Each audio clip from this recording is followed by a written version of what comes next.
Hey there, welcome back to Obsec Tactics. Today I'm joined by Toby Bennett, who has been enjoying some incredible success on the competitive scene with his Dark Angel list. Yes, this is my Dark Angels Firestorm list. I'm going to take you a little bit through the list, a little bit about the good matchups, the bad matchups, what I might do differently, and all that fun stuff. And before we do that, why don't you tell them about the actual success you've had? Okay, Recently I played in 3 tournaments. I played in the Peterborough Slam, where I went 3-2. Then I played in the EAGT, which was my best tournament result. That was a 4-1. I came 6th and the highest Norwich-based player. And then I went to the UKTC tournament, which was in Leicester, and that was a 200-player tournament. And I managed to go 3-2. Very narrowly missed out on the 4-1. But really quality games. Very lovely opponents. Played the 15th place from LGT, and that was a very good game. He was a very good player. Also a lovely bloke. But yeah, really good tournaments.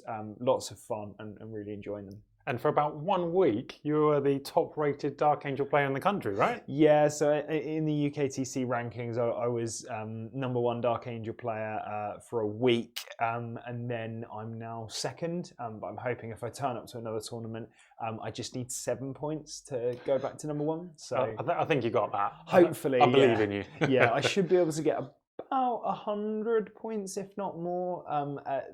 Definitely. Peterborough Slam, and then I've got Northampton, which is another UKTC one, so I should get lots of points at Northampton. Awesome. So before we actually go through the list as it is, why don't you tell me about your thoughts when going into making a list? Like, what's your process? Yeah, so I think the big thing for me is about scoring and then from scoring, it's winning in the movement phase. So you want to try and leave as little up to dice rolls as possible. So you want to try and get your movement to be as extensive as possible, so that you can always be in the right positioning, everything like that. So I always try and go for small, quick units, which is why you can see things like Outriders there, which pack literally 0 punch. It's like throwing feathers at your opponent. But then they are really quick because they're going 18. Because they're in Firestorm, they've got the Assault keyword, which then allows them to just go 18, do an action. They can even throw grenades before, so a bit of mortal wound output, which is exactly what I want from my scoring units. Yeah, so I guess you don't really miss the punch when you're auto advancing 6. They're only there to score your points. Yeah, well, they're there to score the points and they're there to block my opponent's movement because those are 3-inch long bases. So it's very easy for 2 of them on UKTC terrain and other tournament terrain. It's very easy to block off an approach very easily with just 2 of the bases just side by side, and then suddenly your opponent can't get through them. Right. So it's really good for just pinning your opponent back, which gives you the time to then reposition your units, put them in the places where you get the advantageous shooting lanes, and then you've traded a 95-point unit for, say, 300 points of their army quite a lot of the time because they just really struggle to then recover from that move blocking. Right. So I've been really impressed with that particular unit. Then I also want to make sure that I pack an absolute punch. And that comes from things like Redemptors, Land Raider, and the Eradicators, and then obviously Inceptors because they are so flexible. They are definitely at the moment the best unit in the Marine Codex, because the 3-inch deep strike is bonkers good, and their damage output is fantastic, and they're extremely good at just killing elite infantry and, in this list, tanks as well. Yeah, that extra pip of strength just does enough. Plasma's got AP for days. So. Yeah, AP -3, 3 damage, strength 9 when they're within 12 of their target, which they almost always are. Yeah. It takes out Night Spinners and Basilisks real quick. Yeah, lovely. All right then, so I mean, we've already kind of like dribbled into the next topic, which is take us through your list. Yeah, okay, so in the HQ slot, as my Warlord, I've got Azrael because I love extra CP. CP is great, and this army can be quite CP hungry as well with, as I've already mentioned, grenades, tank shock, that kind of thing. So very hungry with that. Then he also just hits like a truck. and he also gives the unit sustained. He gives a good amount of devastating wounds as well from his gun and his sword. So really tasty model, 105 points, real bargain, because even if he just gets you an additional 5 CP, phenomenal, but he can also cut the head off some nasty, nasty beasties as well. Yeah, really, really high performer. Although in Leicester, I did fail just about all his attacks and then all his saves, and a weird boy killed him. Ugh. Yeah, he was at full wounds, and then the weird boy on D3 damage rolled 2 6s. Nice. It was really funny. Yeah. Or you have games like we did, where he had like nine hits out of 6 attacks. Yeah, he is so powerful. And if he spikes like that, the sustained hits off weapons that strong, it can just swing a game. Yeah. So then there's the lieutenant with combi weapon, which is the lone up lieutenant, 70 points. He's really good at doing investigate signals and holding my backfield objective against indirect fire. And he also just sort of points at an objective and goes, if an enemy model is standing on there, I get to reroll 1s to wound. And in such a wounding focused list where it's difficult to say, but because of the nerf to oaths, rerolling wounds is just so key. Yeah. And he's great for that. He is so great for that. So that's kind of what his job is. He does missions. He runs away, so he's got some good movement on him as well. And he pops the reroll 1s at the start of the game on a no man's land objective. Exactly, yeah, exactly. Cool. And then you've got an apothecary biologist, which gives lethal hits to a unit that he's leading. He's just a pretty chunky character as well. Yep. Can go up to OC9 if you kill something in combat, but in all honesty, he is the holder, as many apothecaries tend to be, he is the holder of an enhancement, which is, Forged in Battle. Took me a minute to remember that one there. Yeah. But yeah, so he's got Forged in Battle, which after you've rolled, you can turn your roll into a 6 on a hit or a save once per turn. Yeah. So really, really powerful ability when you've already given your unit lethal hits. Really just solid unit, cheap, I think. Yeah. And so you run yours with your eradicators, am I right? Yeah, exactly. Just because eradicators struggle a bit with their strength. So a nasty thing for Overwatch as well there. Yes. Yeah, 100%. When you can just be like, by the way, this is now a 6. And usually because they're overwatching vehicles or monsters, they're re-rolling everything. So they'll just be like, and I'll flip that to a 6. And now you've taken at least 3 automatic wounds from my Overwatch. Can you deal with -4 on that? No, please pick up your model. So it's really, really like solid little unit. Nice tricksy move as well, and particularly we'll come on to some of the tricks that Firestorm have got between the Eradicators and the Land Raider soon. In terms of my scoring units, I've got 2 units of Outriders. Again, like we discussed, 18-inch move, really, really quick. They've got the grenades keyword. You love that, don't you? You love that. So good. That stratagem is just incredible. The fact that you can just grenades and then either do an action or shoot still is just so powerful, particularly on something like if you throw them onto an objective, they're 6 OC, and say your opponent's got 7 models on there that's 1 OC, you just grenades and then you can cleanse if you've got that secondary. So it's really, really powerful. I love it. Then we've got some scouts and some jump pack intercessors, just because they are in their own different way, very movable, get around the board very, very quickly. Scouts are surprisingly good in combat. Really? Against chaff, yeah. 4 attacks each with those knives. Yeah, they're not any AP, but like strength 4, 4 attacks each. Yeah. Packs a bit of a punch, -1 on the chainsword as well. They've got a rocket launcher, so they can fire a crap missile at a light tank or some elite infantry and things like that. Nice. So they're absolutely solid. And then the jump pack intercessors, a couple of plasma pistols, which is nice. Power fist, 16 chainsword attacks. Especially with the +1 to wound stratagem, that can be real good. And they do mortal wounds on the charge. So it's just solid damage output from a unit that also just goes 12 inches. So really, really good in terms of just going, right, I can throw away this 85-point unit. I don't really care if I lose it. And it could also just trade trade upwards for its points value very easily. They usually do, yeah. They usually either trade up or get me points. And at the end of the day, if they get me points mean prizes. Yes, they do. That's all that matters. Then, in terms of screening my backfield, I've got 2 infiltrator units. Yes, because so good. 12-inch deny is just so key right now, whether it's the Incon, enemy Inceptors. I was going to say Inceptors. Yeah, 100%. Inceptors are everywhere at the moment. Some lists are going up to 15. I've seen some that even go up to 18. It's absolutely crazy. They really are probably the best unit in the book right now. And infiltrators just go, no, can't do that. And particularly against a Firestorm Inceptor list, it's even better because then they're outside of 12. They don't get their additional pip of strength. So it's really, really handy for so many different units. And usually I've found with everything apart from Dawn of War deployment, they screen out your entire backfield.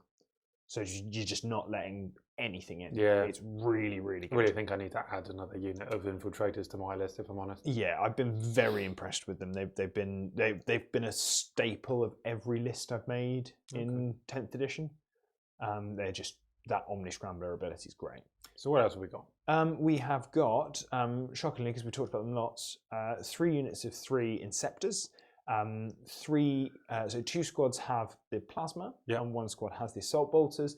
Plasma, lots of 3 damage, just really, really good like that. Yeah. And then the bolters, because they've got sustained hits too, and they go up that additional pip of strength. Everything that's an Inceptor shoots is twin linked, and it's 2 damage on the bolters.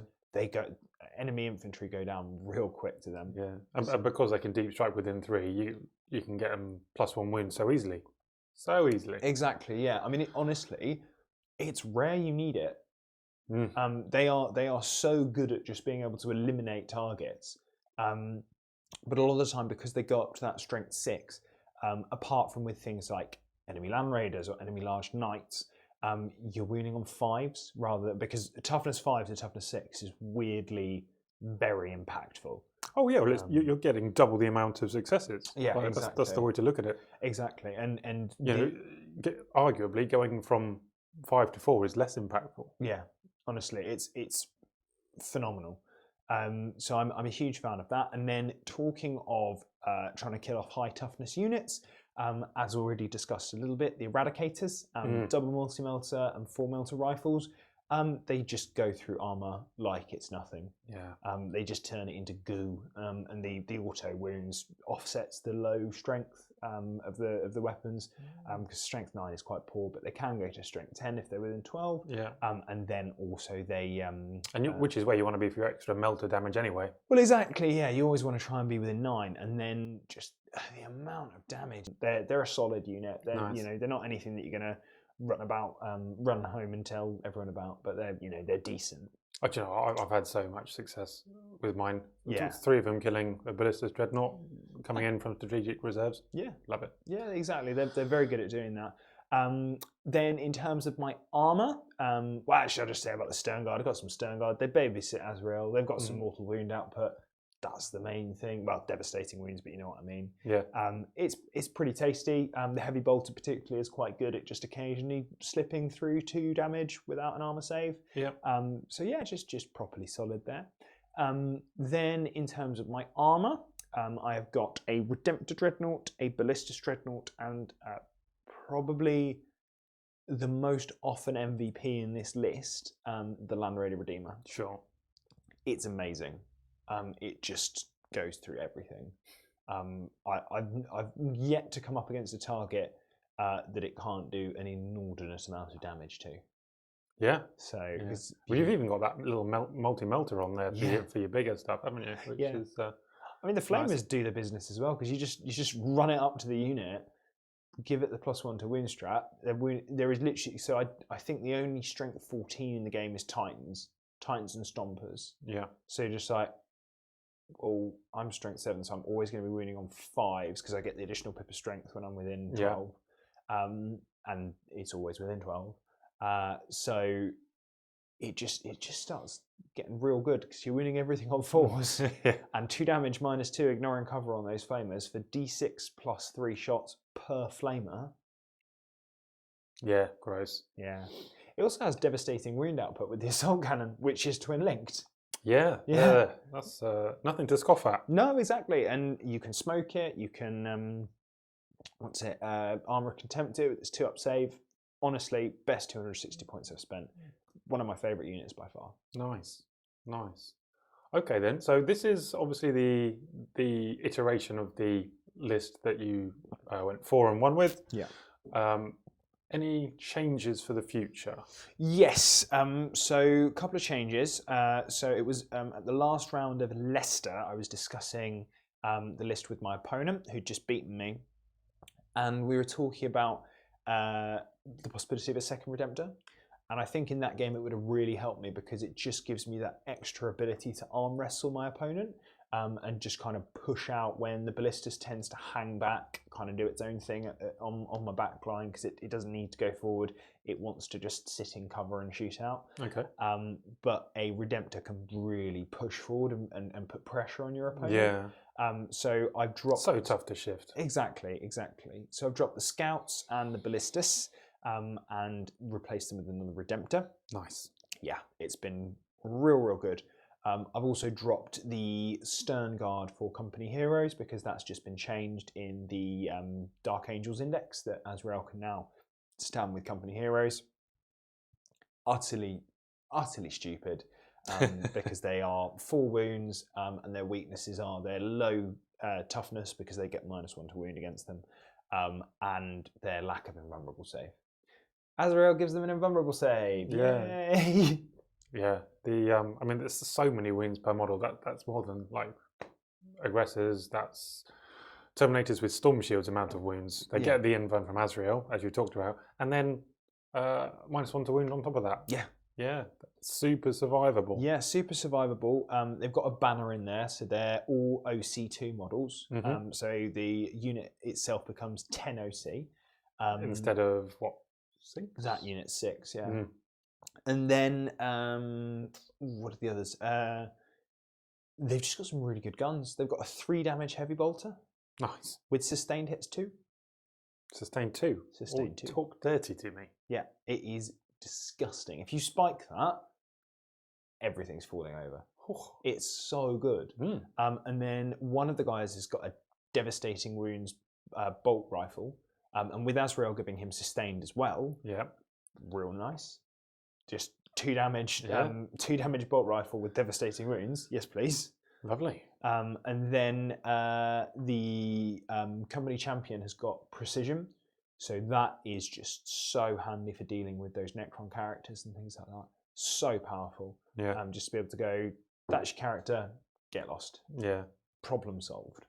Super handy for picking up assassination when you need it without having to deal with the unit first. Love it. Yeah, exactly. So real big boon on them. I can't wait to keep on practicing with them. I'm also trying painting them in a Deathwing colour because as you can see I'm all green wing here, but I'm experimenting with painting the bone coloured armour at the moment. Okay, so yeah, nice. it'd be a cool little challenge. Yeah, nice.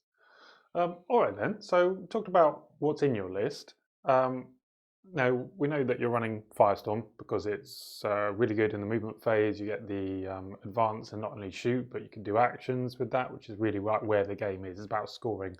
But you get the extra CP from Azrael. What are you spending your CP on? What stratagems are really like where you're focusing your CP? Yeah, I mean, I would say that this army is quite a CP hungry army.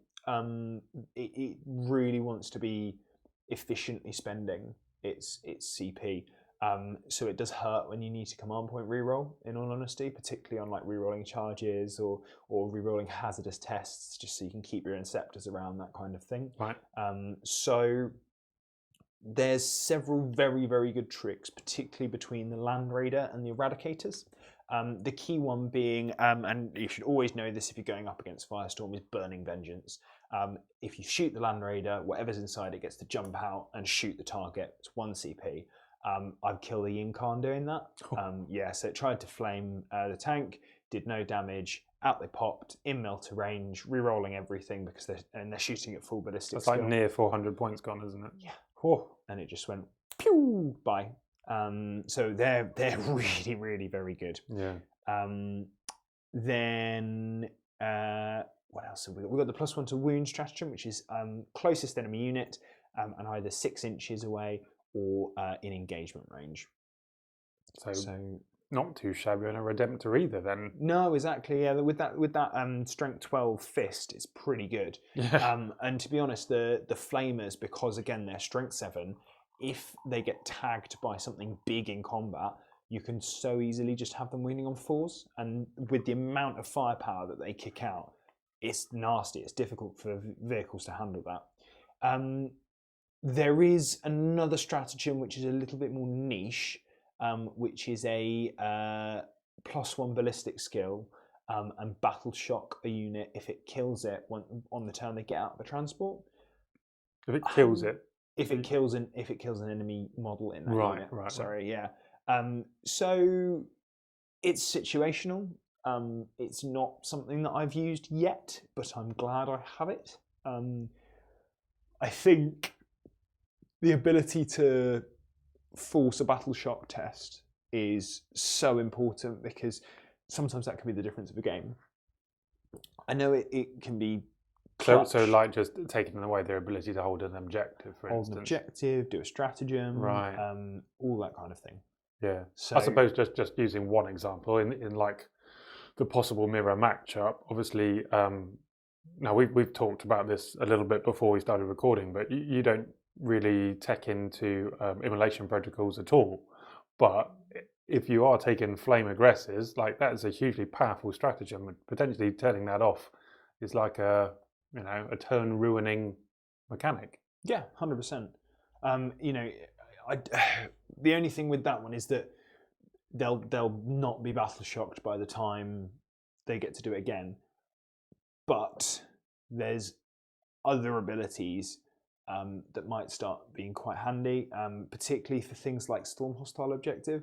Just even if your opponent has a massive blob of infantry on there, just tow one model on, use that stratagem. If they battle shock, then you take that objective. Because you could turn off Overwatch. Yeah. Ooh. Yeah, exactly. Ooh. So there's a lot of really powerful options that you can do with that.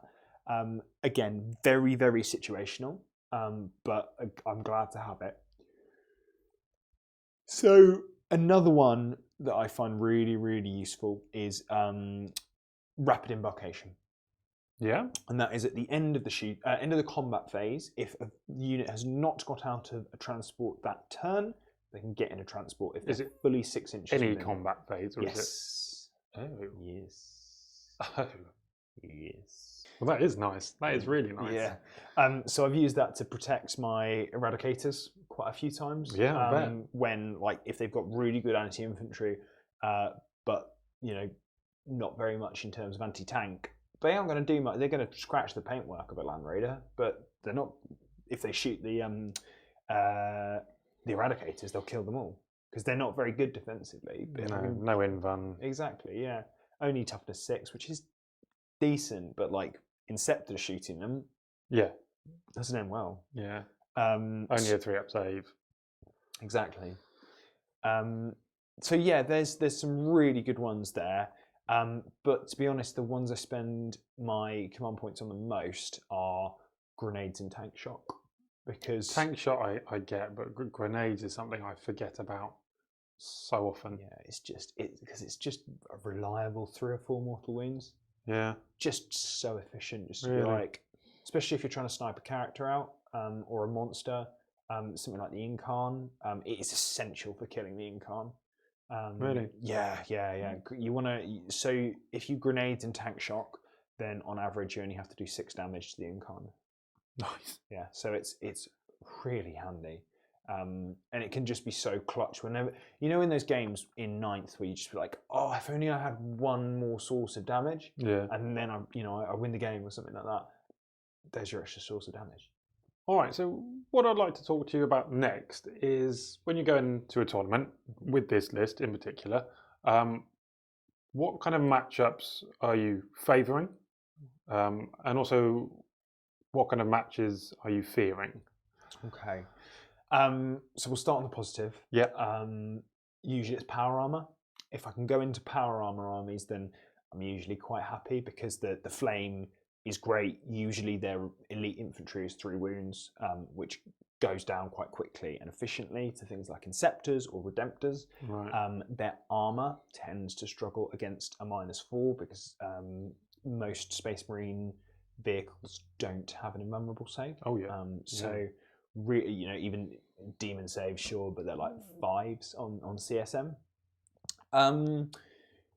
I would say, yeah, so anything power armor, with the exception of Thousand Suns, because Thousand Suns I really look to try and abuse the 2-up saves that I have on my Dreadnoughts and my Redeemer. And Because they just cut through that. Yeah, they just turn off your armor saves, and then you're like, oh, okay, well, I just lost a 260-point unit for nothing. Yeah, and they've got firepower to spare after it. Exactly. That's the dangerous thing, because they can take it out without really putting all that much into it. Yeah, exactly. And then that's when the Eradicators, we've already discussed, have quite a weak defensive profile. That's where they then struggle. Eldari are always difficult because Night Spinners turning off advance is a massive pain in the backside. Weirdly enough, less so when it comes to guard, because like Basilisks are good, but they can only do it to infantry, and they don't stop you advancing, they just reduce your advance. Okay. So Basilisks, fine. You don't want to see them, but like if you do, they're better than Night Spinners. Okay. But yeah, so any others? World Eaters can be a bit of a weird one. If Angron comes back, then I tend to be screwed because I just don't have the damage output. Yeah, we were talking about that earlier as well, and you were saying like when you play against World Eaters and they have Angron, you are playing against 2,400 points half the time. At least. Yeah, I get it. It's I haven't gone into it yet, but I'm not thrilled about the idea. Yeah, I've done it twice now. One time Angron came back immediately after dying, and the other time he never came back, which was very good. Yeah. I think there needs to be more of like a trade-off for bringing him back. Like you have to lose, I don't know, whatever other army-wide buffs you're doing to get it, or something like that. Yeah. All right, so you very recently played against the new Necron Codex with your list, didn't you? I did, yeah. Why don't you tell me about that? Yeah, so I played against the Canoptic Court, which is the one that really relies on cryptex and things like that. And it was triple Catan, so 1 Transcendent, 1 Nightbringer, and 1 Void Dragon, which quite scary, to be perfectly honest, especially when they've got a 5-up Feel No Pain. And a whole bunch of wraiths. Yeah. So 12 wraiths total. Pretty much what people are hailing as like the meta, I think, going forward. I'm really excited for it because like there's a lot of different units that seem to be good. What my opponent was doing was trying to test out all the different ones. So the Immortals with devastating wounds and move, shoot, move. The Triple Catan and the Wraiths. So the Wraiths were very tanky. Their devastating wound ability, very good. They really struggled into high toughness targets though. They didn't take much damage from my Redemptor, and what damage they did take, they just stood up. But yeah, no, they were fine. 4 wounds, 3 damage weapon. Just it doesn't line up very well. Right. Yeah. Sure. And especially with the 4-up invuln. Inefficient. Yeah, super inefficient. So the only good thing was that it just tied them up for ages. They couldn't go around and start annoying the board elsewhere, which was really good because it allowed me to end up sweeping a flank after having some very poor luck turn 1 where I put my entire army into the Transcendent Catan and it survived on 1 wound when it really shouldn't have. And then because I had to charge it with my jump pack intercessors to try and get some mortal wounds through on it, it wiped that squad, stopping me from scoring tempting target and areas denial. Okay. So that was really rough. I honestly said to my opponent, I think that might be the game there and then.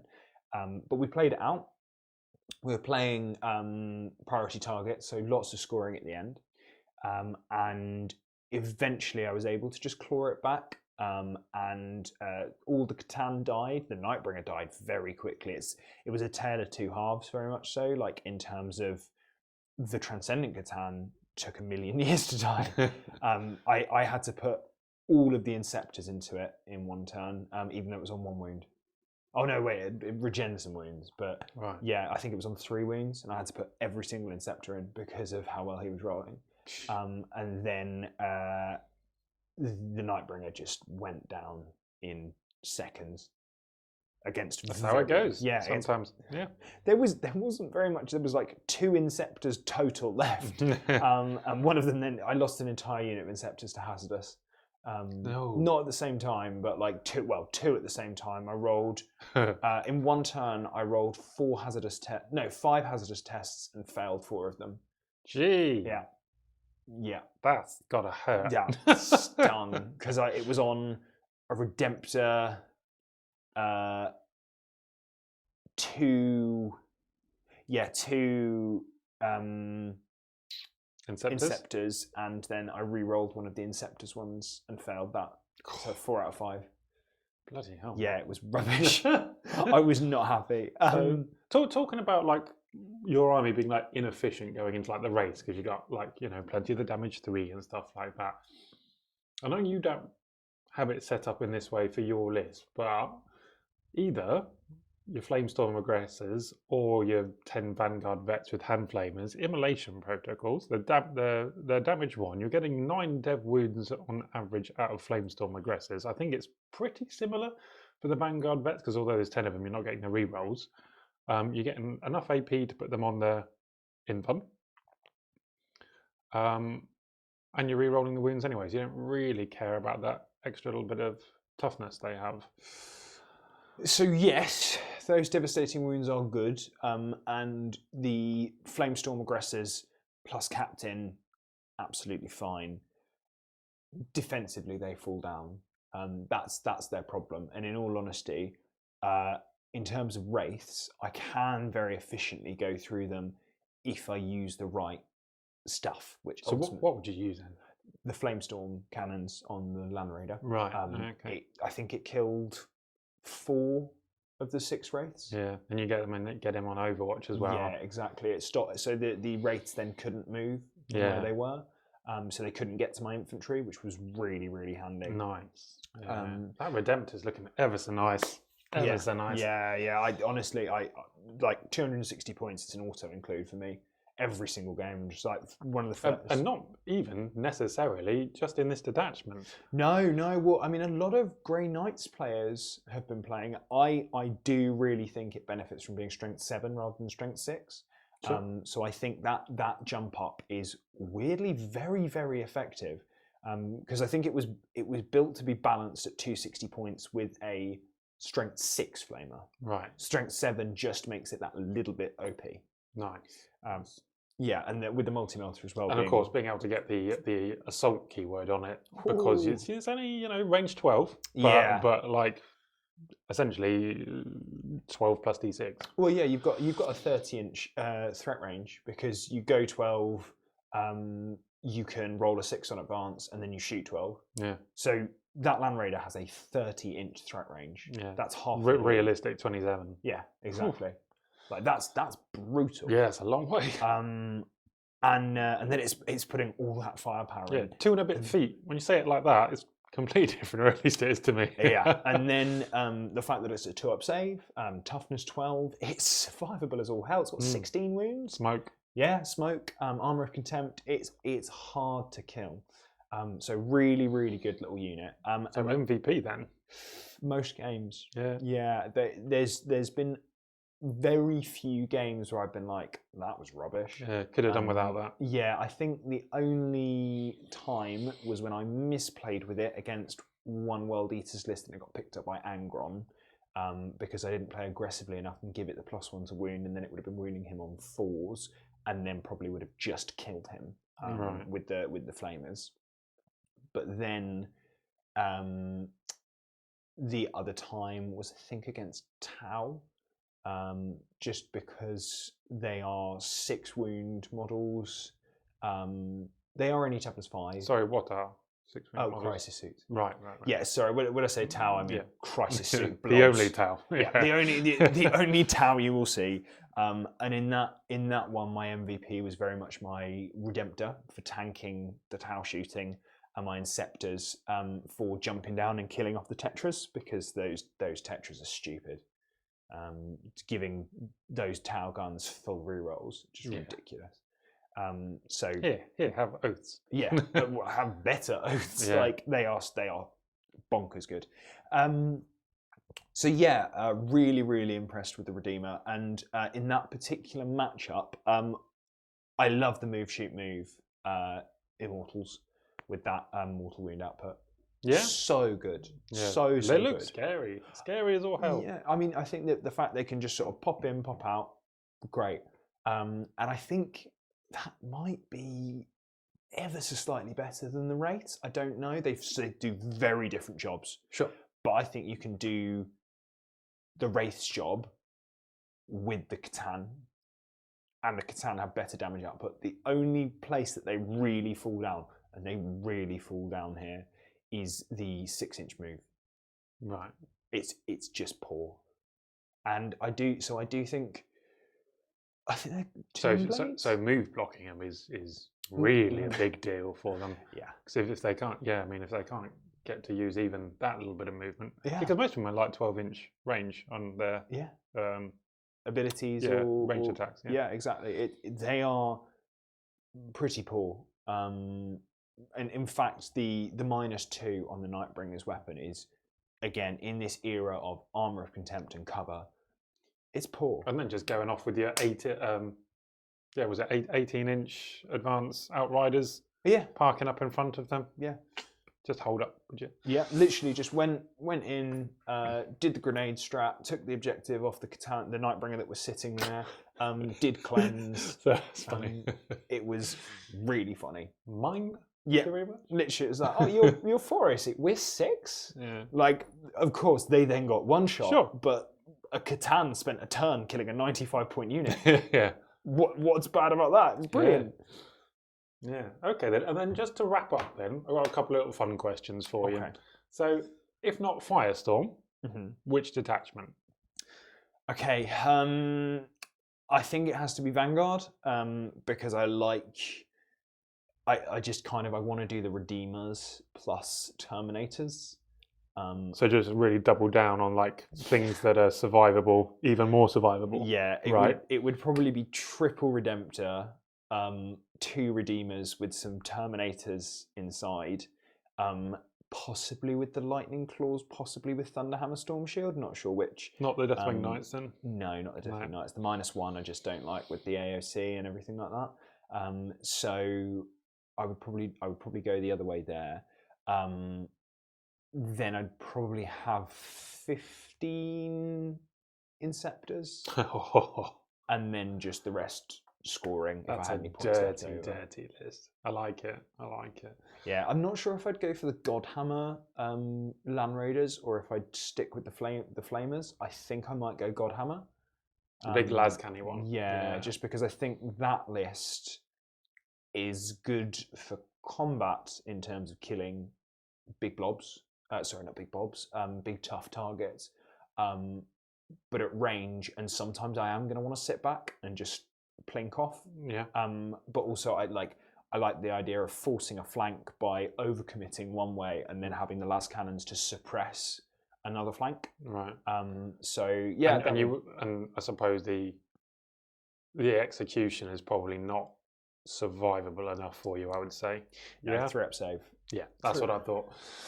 It's weird that how much worse a 3-up save is compared to a 2-up save in terms. I mean, we've talked about it. Like at that point where you're getting failures on 1s or failures on 2s, or going from a 2 to a 3, like you're doubling the amount of fails you make. Like it is a big deal. Yeah. Okay then, so Vanguard, and if not Space Marines, which other faction would you take? So I really like the very shooty Chaos list, the CSM list. So Dom from Mind Goblins, he plays a very, very shooty Chaos list with all the Forge Fiends, everything like that. It looks brilliant, looks a lot of fun, lots of shenanigans as well. So I think that would probably be my pick. Okay. But I do also really like Chaos Knights, the sort of Oops all War Dogs list. Right. Where you can just be like, here are my 11 OC8, toughness 10, 5 up in vulnerable saves, War Dogs. They're going to run at you. Yeah. I mean, that's just a fun list to play, if nothing else. Well, yeah, I mean, it gets boring real quick. Well, no, I reckon I could enjoy that for a while. Well, yeah, no, we've had, so in the team I play for, Black Crows, we've had about 3 guys switch onto it in the most recent era. And then I think, I do also like the Monster Mash Demons list. I think that is quite cool. And I have some of those demons. So I might, like, if suddenly that was an option, maybe I'd switch to that. Because I do like my painted Be'lakor. I think he looks quite cool. He's a cornate Be'lakor. Okay. So yeah, he's quite fun. Well, if you ever fancy trying out that Necron list you've been fawning over, then I've got a good amount of it in the cupboard there. So. Yeah, I mean, I think, because I know when we were talking about it before, I was joking that you didn't have enough raids because you only got the 6. But actually, I think 6 plus the Cryptek might be enough, because just throw them in the middle, get maybe 2 Catans. I've got the Immortals. I honestly, I like the idea of maybe the double Immortals with the move, shoot move, just one blob here, jumping in and out of terrain, and then things like Tomb Blades as your scoring unit, Scarabs, all that kind of thing. Yeah. And I could see that being really powerful, probably playing quite similar to this list actually as well. You've got your dedicated scoring, and then you've got your dedicated killing. Yeah, right. Exactly, and like blending a bit in the, because I think, you know, things like flayed ones can get so many attacks that they're very good at scoring, but you know, they're no slouches when it comes to combat as well. It's a bit like Gene Stealers, aren't they? Really? Yeah, exactly. Oh god, I still have horrible nightmares about Gene Stealers. So not only did Corbin absolutely unleash fury on me with them, in the EAGT in my final round, which was a very close game, my Assault Bolter Inceptors shot a bunch of Gene Stealers in combat, got 7 wounds through for 4 Gene Stealers. They all survived. All survived. Oh god. You think pretty good there, like with 2 damage as well.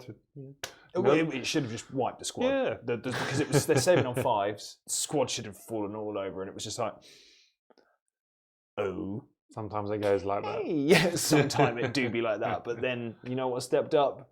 The Land Raider. Oh, well. Good old boy. I think that's got to be next on my shopping list. Oh, so good. So good. All right. Well, I think we can wrap it up there. Thanks so much for coming in and giving up your time and talking to me about your list. Really appreciate it. Best of luck with the next tournament. And who knows, maybe you come back and talk to us about that too. Yeah. And then, hey, you might see him on here for a battle report sometime soon as well. All right. This will come out probably in the next 2-3 days. Awesome. So if there's nothing else between now and the next video, do have a very good Christmas. Merry Christmas. And see you all soon.